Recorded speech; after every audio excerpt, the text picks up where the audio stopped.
And President Trump said in the executive order that it's about the border and fentanyl. Do you think that this is what it's about? Can we take these people seriously, folks? Is Trudeau conning President Donald Trump again on the border? We're going to be examining exactly what's been said and not said about border security when we come back. Welcome back to Stand on Guard. I'm your host, David Krayden.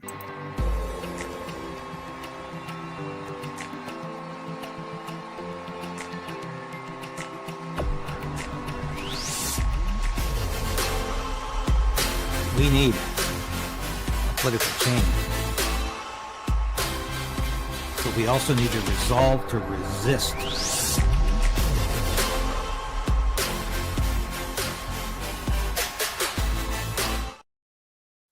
Yes, please like the station. Do it now if you can. I really appreciate it because it beats the YouTube algorithm, which is generally working against me. And it's just great stuff. It helps small stations like this that are trying to be a little larger. Now, I want to talk about today a couple of things. We're going to talk about the fentanyl, or I don't know if we're even supposed to say that word on YouTube. We'll call it the big F.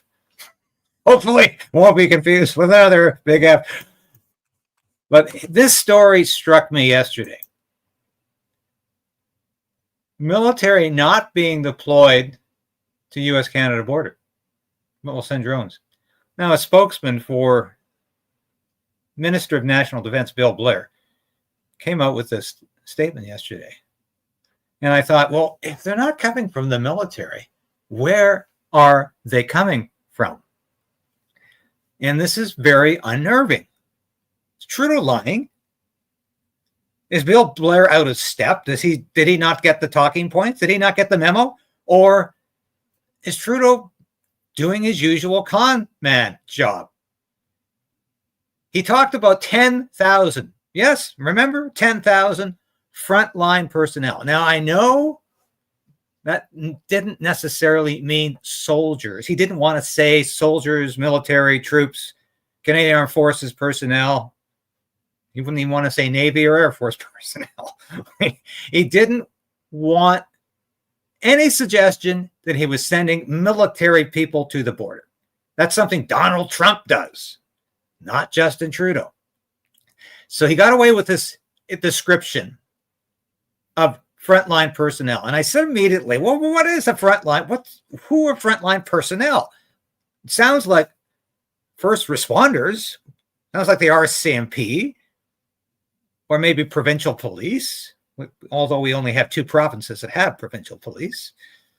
Could be Canadian border security agents. But the problem is we don't have 10,000 of those people to just send down to the border. We do have 10,000 available military personnel. In fact, if we cleaned out NDHQ for a couple of weeks, we could easily come up with 10,000 people sitting at their desks. But it would be difficult, but not impossible, to find 10,000 people in uniform to send to the border. But apparently that's not the plan. They want drones, which they've already screwed up on the drones. They bought Chinese drones that were basically ruled out of order by the U.S. So, they've gone after helicopters, but now we're back to drones. There is a disconnect here someplace. And I'm sorry, nobody's asking the question. And this is the problem when the House of Commons is not in session, when it's prorogued, because we don't have a daily question period. I know question period is useless at times. I know the questions are never really answered, but they are to some degree. You can at least get the government on record about certain issues. So I would imagine official opposition leader Pierre Poilievre would be rising in the House today, if Parliament was in session, and saying, who are the 10,000 frontline personnel that the Prime Minister intends to send to the border? Who are they? You have not been very specific about where they're coming from. And there's a possibility it might not be 10,000 at all. It could be 1,500, because Trudeau could say, well, there's already 8,500 serving members in the CBSA. All we need to do is tack on 1,500 more from someplace, and we've got our 10,000. That's not good enough. As I said, and Trudeau keeps pretending this plan was already in place. Remember this? He keeps saying, oh, we already had our safer, healthier communities, safety, security, and fair governance section of the fall economic statement, of the economic update. And as I keep repeating, this is a 6-year plan with virtually no money being spent in the first year. So for Trudeau to suggest it was always the plan to have 10,000 boots on the ground, no, it wasn't. It's not in this plan. This plan is inadequate. He was forced to give more, but I'm wondering, is he conning the president at this point? Because he doesn't have 10,000 and he has no intention. If Trudeau does not deliver on what he promised Trump a couple of days ago, we will have a tariff in less than a month of 25%. And this will all be for naught. All of this will be for naught. Now let's listen to Danielle Smith, because I was criticized today for not giving enough credit to Danielle Smith for solving the border crisis. Well, I don't think it's been solved necessarily, but Danielle Smith was the one who did most of the legwork, much more than Justin Trudeau ever did, or Melanie Joly. Melanie Joly actually met with Democrats when she was down, and we'll get to that later. But she spent more time meeting with Democratic leadership in Congress, including failed vice presidential candidate Tim Kaine, who ran with Hillary Clinton in 2016, than she did talking to the powers that be, the people who make the decisions in Washington, which are now Republican senators, Republican congressmen, and of course the president of the United States and his cabinet, which is just coming into focus right now. But let's listen to Danielle Smith, because this is very interesting what she says here.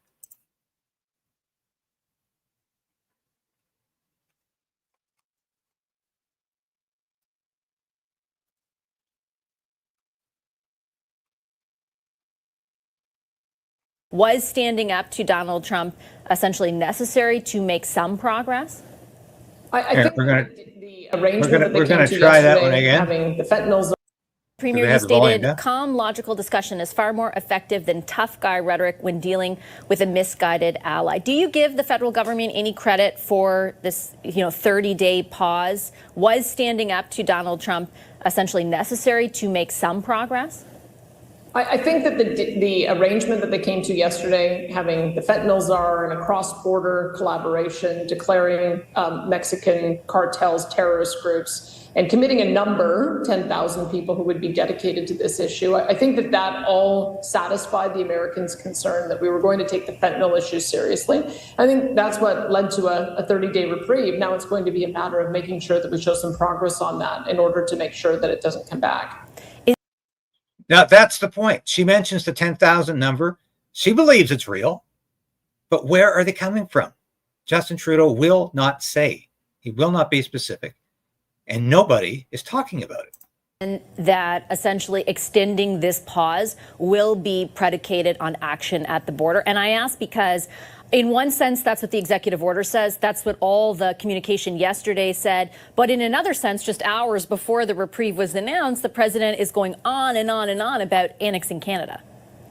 I think that there's two conversations we're having with the U.S. administration. One conversation is the tariffs related to fentanyl. And the second conversation is all of the irritations that the administration has with the CUSMA agreement. And I don't think we should intermingle those two. I think we've got to address the fentanyl issue to avoid the 25% tariffs. And then the second stage is having an election so we can have a government who can spend 4 years renegotiating the CUSMA. I think if we try to intermingle those two, then we're not going to satisfy the concerns around fentanyl. So I'd like to stay focused on fentanyl, make some progress in the next 30 days, and then hope we can move on to the next stage when we've got a new elected government at the federal level. Is it us as Canadians, though, who are intermixing them, or is it the president himself? Because I would note, for example...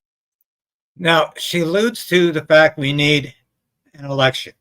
That could happen if the Supreme Court agrees with a court challenge that prorogation was essentially illegal, inappropriate, unconstitutional, and should never have happened because Trudeau did it for all the wrong reasons. Now, that decision is coming February 13th or 14th. We could be heading back into Parliament right after that, which, of course, would allow us to have a non-confidence motion against the Trudeau government earlier than if we come back in March, which is ludicrous. We need Parliament to resume, and we need to bring this government down. Public statement last night on the reprieve concluded with essentially him saying, let's see if we can reach an economic, agreement by the end of this, while our statement focused very much on the border. And again, he's the one talking over and over again about the utility of Canada becoming the 51st state. I think it's both. I think that we need to make progress on fentanyl so that we don't end up seeing the 25% tariffs come back. And we need to make progress on the things that are irritating to the Americans, the digital media tax, the banking industry, telecom, supply management. Those keep coming up, but those can only be resolved in the context of a broader renegotiation of the Canada-US-Mexico Free Trade Agreement. And that's not scheduled to be done until 2026. So we need an election. We can't have one prime minister start those discussions, a second prime minister carry it a few yards, and then a final prime minister negotiate it. We'd be much better off solving the issue around fentanyl so that it doesn't come back with high punitive tariffs, and then getting an election so that we can get someone at the table to do the brass tacks negotiation for the next 4 years. There will be an election, though, before those negotiations are supposed to start in earnest.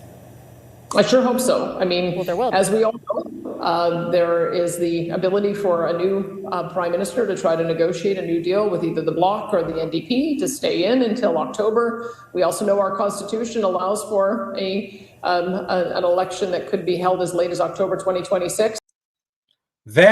Somebody said it in government. This is Alberta Premier Daniel Smith acknowledging that this government could try to stay in power for another 18 months. Yes, believe it or not, till October 2026. Is it possible? Of course it's possible. This is why we need to bring this government down at the earliest opportunity, because we can't continue to have essentially this lame duck government in control of our destiny. But I'm glad Daniel Smith pointed that out, because Vatsy obviously isn't even aware of this. She thinks this is conspiracy theory time to suggest that the Liberals could actually sustain themselves for another 18 months. It's not. It's in the Constitution. True, there's legislation saying we should have an election every 4 years. But what do you think would overrule that legislation if the Constitution says we can go 5 years? Then you bet the Liberals will try to go 5 years if they can. This is why we need to bring this government down at the earliest opportunity. And I'm glad Daniel Smith pointed this out. Be very damaging to the country. I just want to make sure everyone knows my view. Let's get a new leader in place in the Liberals, and let's get to an election right away. If they win, then we know who is at the table for the next 4 years. If it's somebody else, then let's get that resolved. You spoke over the weekend and released a statement when the initial executive order was signed, basically intimating that your lobbying efforts in the United States had led to a better outcome for oil and gas because energy got a 10% tariff instead of the 25% tariff. What do you tell your province's farmers or manufacturers? Were you not advocating for them? I was advocating for everyone. I think we were very successful in making the argument about energy resources. And let's remember that the definition of energy resources is very wide. It's oil, gas, electricity, critical minerals, uranium. So every single province benefited from the recognition that the Americans need that. I think we can make similar arguments on food. I think whether it's cattle or whether it's grains, I think that goes into an American supply chain that adds value added, and it's the exact same argument. I think the same could be made for auto parts. The fact that auto parts go back and forth across the border 6 or 7 times to create a finished car, that's a very strong argument to maintain those supply chains. So it's up to each premier to make those arguments. But I think the fact that we had a breakthrough on energy resources writ large, I think that shows that there is a pathway for us to demonstrate the supportive value that Canada has and why this relationship is so unique and so strong and should stay that way. So I'm going to show how serious we are and do as much as we can to make sure that our own people are made safe. Just one question before I let you go on sort of the longer term prospects for escaping these tariffs. Based on your communication, based on the way the last 24, 48 hours unfolded, what do you think the chance of permanently escaping the application of these tariffs is? Well, I think there's 2 tariffs. I think the fentanyl tariffs, the 2510 tariffs, will come back if we do not make serious efforts to reduce the number of deaths that are happening in the U.S. that we're responsible for with fentanyl. So I think we have to make sure that we take that part of it seriously. And then round 2 is a renegotiation of the Canada-U.S.-Mexico trade agreement, which hopefully a new government will get underway as soon as we get past this initial crisis. But we have to look at them as 2 different discussions we're having with the U.S. And it's probably going to be a hard negotiation, but it'll be a lot better to start that negotiation with a government that has a 4-year mandate. Exactly.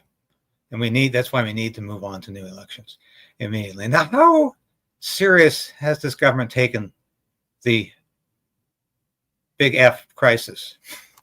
Well, let's listen to this again because it's absolutely fascinating. President Trump said in the executive order that it's about the border and fentanyl. Do you think that this is what it's about?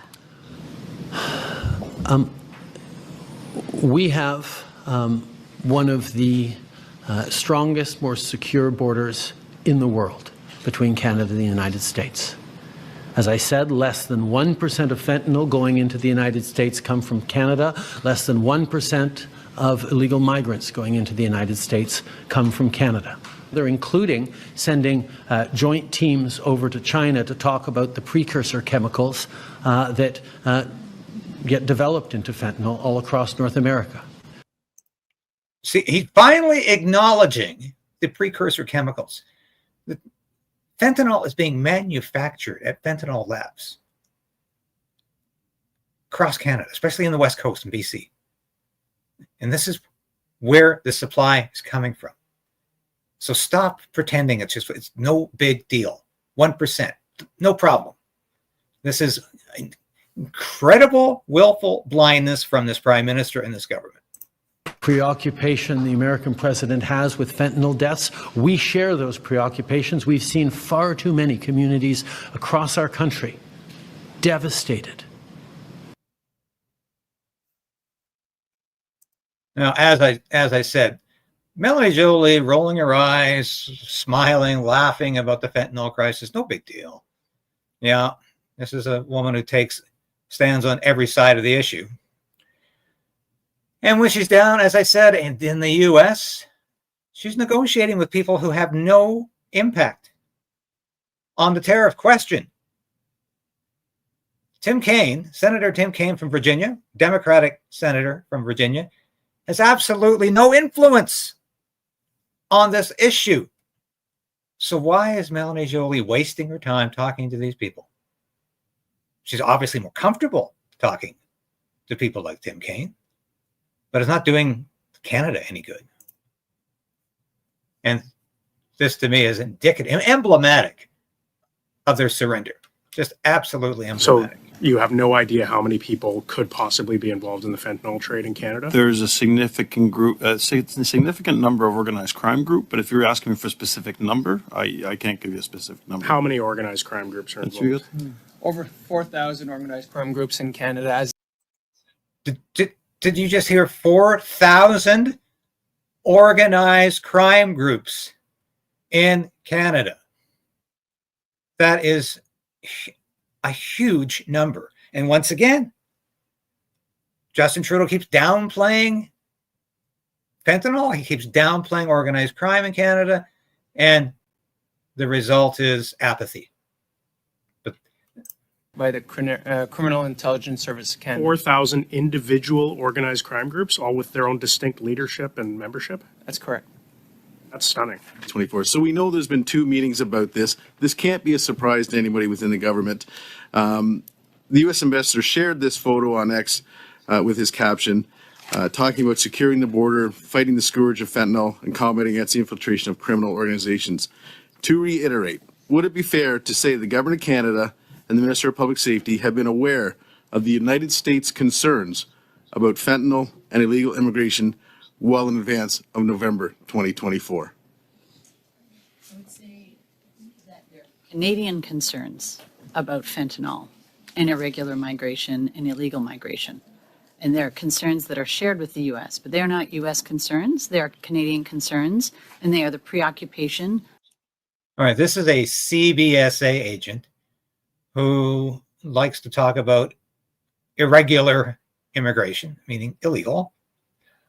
And yeah, we're sharing those concerns, but not too much. Of the CBSA every day.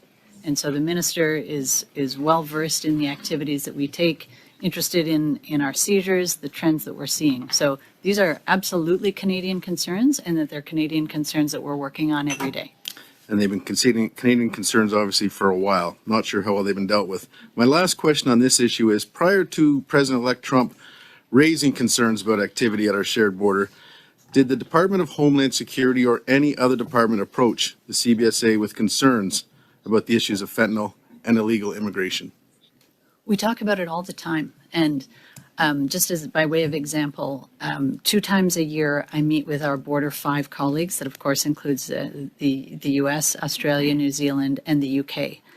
And my U.S. counterpart and I consistently put fentanyl on that agenda. Fortunately for our other homologues, excuse the French term, it hasn't reached their shores to the extent that it has us. So we put it on the agenda. We discuss it. The Americans aren't pushing Canada. We are sharing information all the time, what we're seeing in terms of trends, precursors, transit, what's coming out of Mexico, what's coming out of China. Thank you. I would definitely say they're pushing us now. Now, we'll get back to this in a minute, but this was from November. Donald Trump had just been elected, and they took a few days off from talking about disinformation to talk about this drug crisis.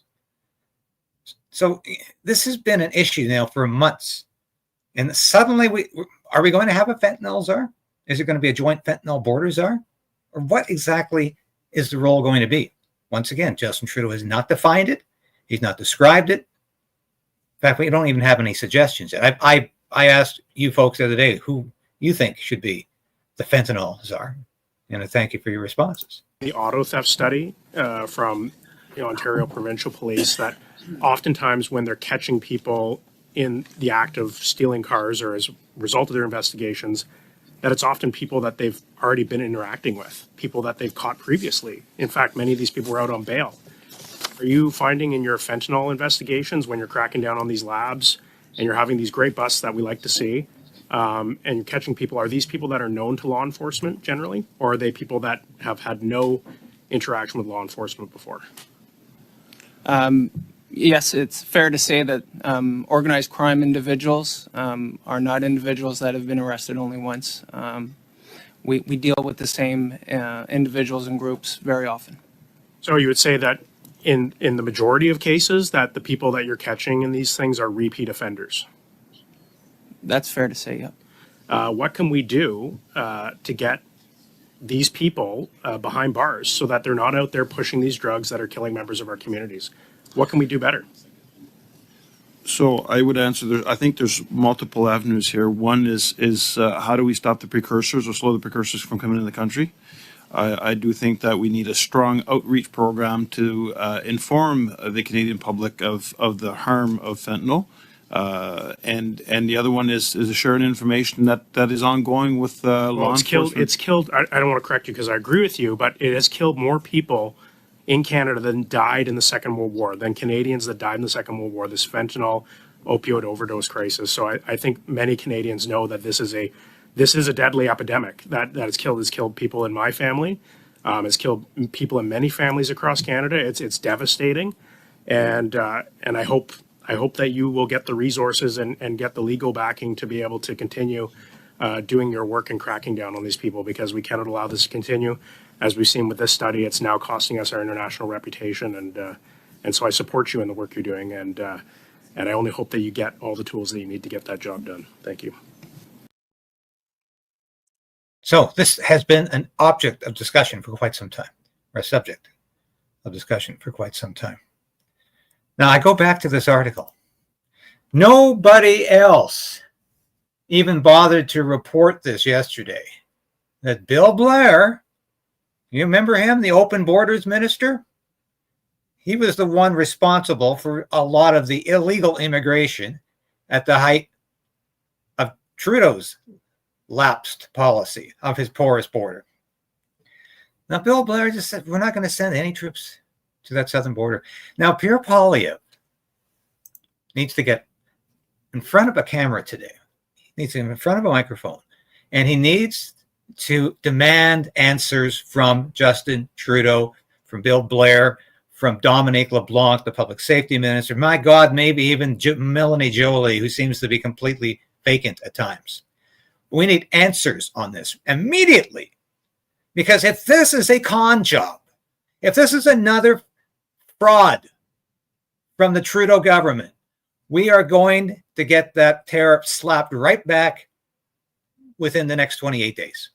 Now that's going to happen, because if this is all about just window dressing, which is what Justin Trudeau does best when it comes to immigration policies, we are in big trouble.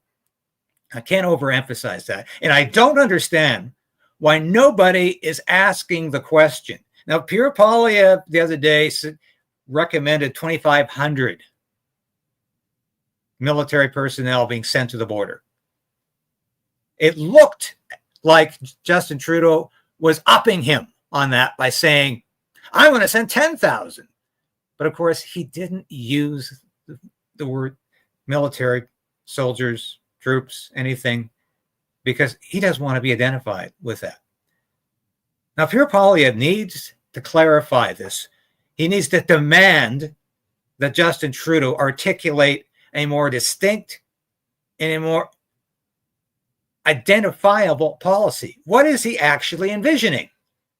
Because if this is once more of his political games, Donald Trump is highly volatile right now.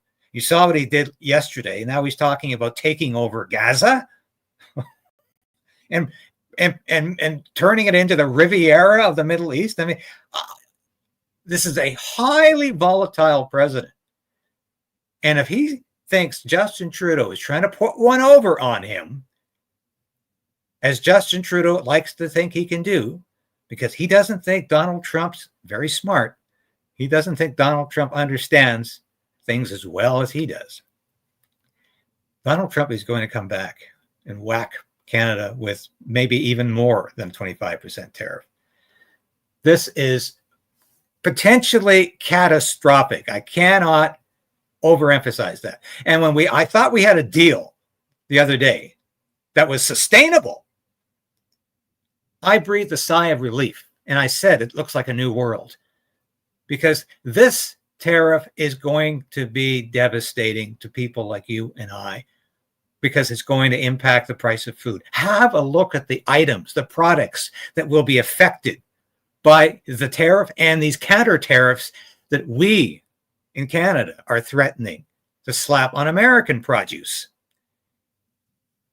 It's food that's largely going to be affected. We've all been to the grocery store and seen prices on the rise every week, even though we're being told inflation is lower than ever. We know the effect of inflation. We do not need the inflationary spending. We do not need a tariff relief bill to pour more billions of dollars of phony cash, magic money into the economy. That will be, once again, highly inflationary and it's just going to push the price of everything up. And if you think you've got more money in the bank, you'll realize very quickly your money has less buying power, almost overnight. But that's where Justin Trudeau wants to go with this. And I still submit the only plan he ever had to win the next election, or the only plan the Liberal Party has to win the next election, is to create a crisis with the United States and run against Donald Trump and not run against Pierre Poilievre. Insist that Pierre Poilievre, you heard CBC say this the other day, Pierre Poilievre should just shut up, stop being the opposition, get behind Justin Trudeau, and we should have a one-party state, guaranteeing the Liberals win the next election. Now, that is absolute insanity, of course. And it's also contrary to everything this country is supposed to be about. So let's not even consider that. But Pierre Poilievre needs, again, to get answers from this prime minister, because this prime minister is not giving any answers. And there's the journalists in this country are taking Trudeau at his word. And that's always a mistake, because Trudeau cannot be trusted to tell the truth or to do the right thing. And that's something we always, always have to be aware of. I'm going to stay on this. In fact, I've got a request into the Conservative Defense Critic to see if we can get some answers on this. I know James Bazan from years back, and he's often talked to me. I think I might even try to get him on the show, because we need answers right now to what this Liberal government is actually envisioning.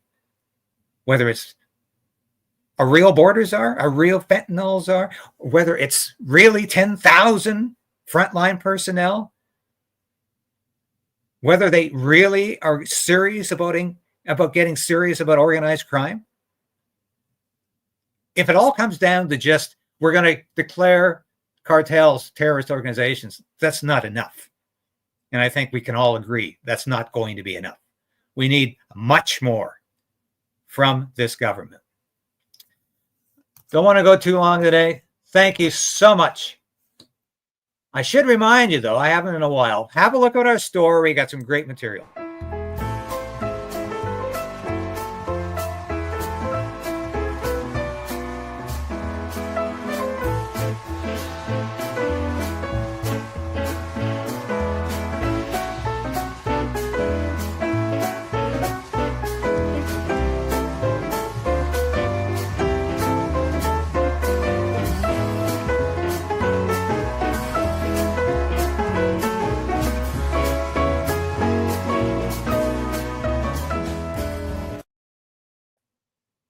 Thanks for watching today, folks. I'll be back again tomorrow, 10 a.m., with more of all the news you need to know. And let's continue to resolve to resist and fight back.